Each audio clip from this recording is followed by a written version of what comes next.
ఈ స్టోరీ యుఎస్లో ఒక రిమోట్ విలేజ్లో జరిగింది.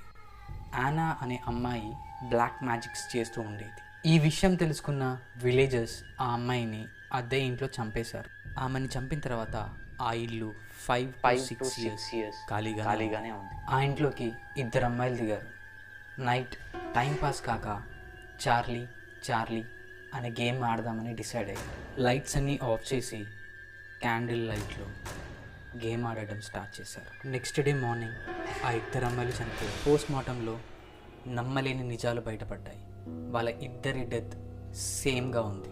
వాళ్ళ బాడీలో బ్లడ్ మొత్తం క్లాట్ అయిపోయింది. బ్రెయిన్ ఫంక్షనాలిటీ, హార్ట్ ఫంక్షనాలిటీ మొత్తం స్టాప్ అయిపోయింది. చనిపోయిన మంత్రగత్త అదే ఇంట్లో అక్కడక్కడ కనిపించడం స్టార్ట్ అయింది విలేజెస్కి. విలేజెస్ అందరూ కలిసి ఒక డిసిజన్ తీసుకున్నారు. ఆ ఇంటిని ఒక చర్చ్ లాగా మార్చేశారు. ఈ స్టోరీ కంటిన్యూటీ కావాలి అంటే కమెంట్స్లో మెన్షన్ చేయండి.